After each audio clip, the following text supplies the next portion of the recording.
Here's a quick game. You have 10 seconds to guess what you pay every month in subscriptions. All of them. Streaming, cloud storage, the meditation app, whatever else is quietly attached to your card.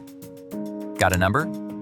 When researchers ran this exact exercise on 1,000 Americans, the average guess was $86. Then they had the same people sit down and actually list their subscriptions, line by line. The list came to 219. Survey math, self-reported both times, but the direction of the error is not in dispute. People guess low, by a lot. And here's the uncomfortable part. That gap is not your memory failing. The modern subscription business is built, carefully, deliberately, on the difference between what you're paying and what you remember paying. Today, the machinery that bills your forgetfulness, and the one question that tells you whether a subscription deserves you. Start at the gym, because economists did. A famous study, literally titled "Paying Not to Go to the Gym," tracked 7,752 members of 3 health clubs over 3 years. Members who chose the flat monthly plan at over $70 a month went an average of 4.3 times a month. That works out to more than $17 per visit, at clubs selling a $10 day pass at the front desk. On average, those members left about $600 on the table. Why? Because nobody buys a gym membership for who they are. They buy it for who they plan to be in February. The membership bills the imaginary you. The actual you pays. And one more detail, the quiet one. Members on the flexible monthly plan, the one that renews automatically, were 17 percentage points more likely to still be enrolled a year later than members who signed a 1-year contract. The easy-to-leave option is the one people never leave. Hold on to that. It's the whole business model in miniature. For years, that was a story about gyms. Then, in 2025, 3 economists got something better. Transaction records from a major card network. 10 large subscription services, millions of accounts. And nature handed them a perfect experiment. Your card expires. The new one has a new number, so every subscription writing on it stops until you type the new card in. For one billing cycle, the machine that renews you silently is switched off, and you have to actually decide, is this worth keeping? In a normal month, about 2% of subscribers cancel.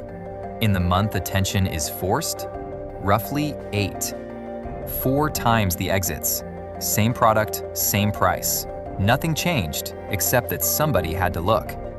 In fact, the data suggests the average subscriber actively considers the question about once every 5 to 6 months.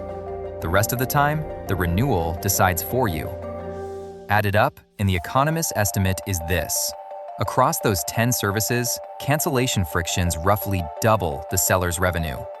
Half the money arrives not because anyone chose to stay, but because nobody chose to leave. In their simulations, requiring one active yes every 6 months erased nearly half of that excess.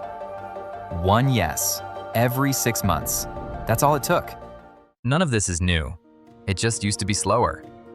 In the 1920s, Book of the Month clubs invented the trick. We'll keep shipping, and your silence counts as a yes. Columbia House industrialized it. 12 CDs for a penny, plus a rejection card that, if you did nothing, shipped you a full-price album you never asked for. The law has a name for this, the negative option. You don't opt in. You fail to opt out. So why did everything convert? Because Wall Street pays a premium for money that arrives on its own. Recurring revenue is predictable. The cash comes in up front, and the forecast draws itself. Adobe ran the definitive experiment. In 2012, it stopped selling its software in a box, $1,300 to $2,600, yours forever, and started renting it at $50 a month. Revenue went from $4.4 billion to $19.4. Operating margins climbed from about 30% to 46%. Market value? Roughly $18 billion then. Over $270 billion a decade later. 15 times.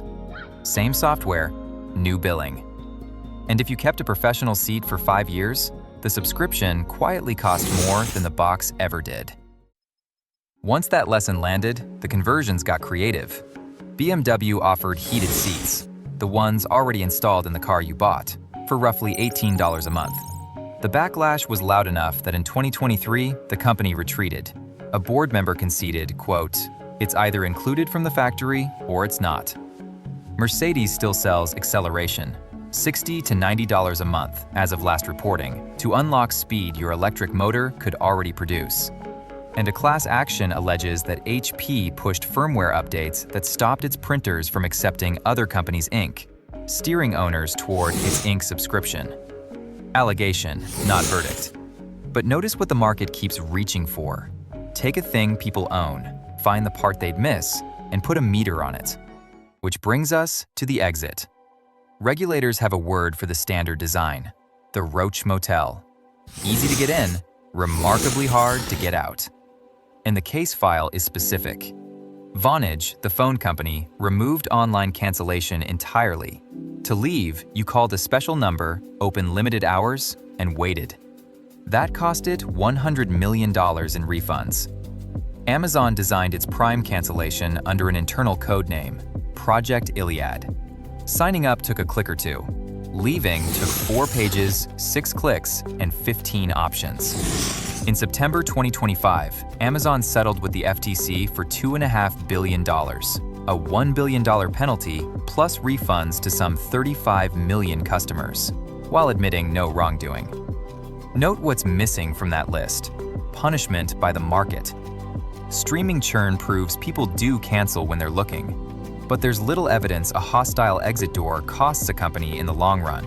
The punishments on record all came from referees, not from us. A brief aside, in the spirit of the episode, this channel is also a subscription. It costs nothing, and the button works in both directions, 1 click each way, which is more than most of this episode can say. If it earns your attention, subscribing tells YouTube to show it to more cats like you. That's the entire pitch. So where's the referee now? The floor is a 2010 federal law that requires online sellers to disclose the terms, get your consent, and offer a, quote, simple way to stop the charges. Simple, unhelpfully, is not defined. In October 2024, the FTC finished a rule that defined it: click to cancel. Canceling must be as easy as signing up, in the same medium. If no human was involved on the way in, no one can require one on the way out. It never took effect. On July 8, 2025, 6 days before the compliance date, a federal appeals court struck down the entire rule on procedural grounds. The agency had skipped a required economic analysis. The court never ruled on whether the rule itself was fair. The agency restarted the paperwork in January 2026. As of this recording, there is no binding federal click-to-cancel rule. There are, however, states. California's law, in force since July 2025, requires same-method cancellation. And if a company shows you a retention offer on the way out, a cancel button must stay on screen right beside it. So whether the exit door has a legal minimum size currently depends on your address. Now, the honest part. Subscriptions are often genuinely the better deal. $10 a month put professional software in hands that could never pay $2,600 up front. Streaming, even after the price hikes, still runs under the old cable bundles. And auto-renewal is exactly what you want on your insurance, your backups, your domain name. Continuity is a feature. The problem was never recurring billing. It's a door that's wide on the way in and narrow on the way out. So, for us cats, 3 habits. First, multiply by 12. $15 a month is not $15, it's $180 a year. Judge it at that size. Second, borrow the economist's experiment. The most effective cancellation tool ever measured was an expired credit card, so schedule your own. Twice a year, list every recurring charge and make each one earn a fresh yes.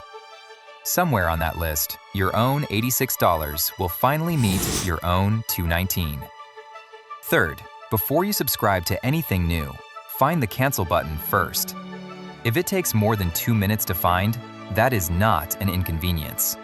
That's the product telling you what it thinks of you. Tell us in the comments, which subscription outlived your use of it the longest, and what finally made you look? Until then, audit generously, renew deliberately, and sniff you later.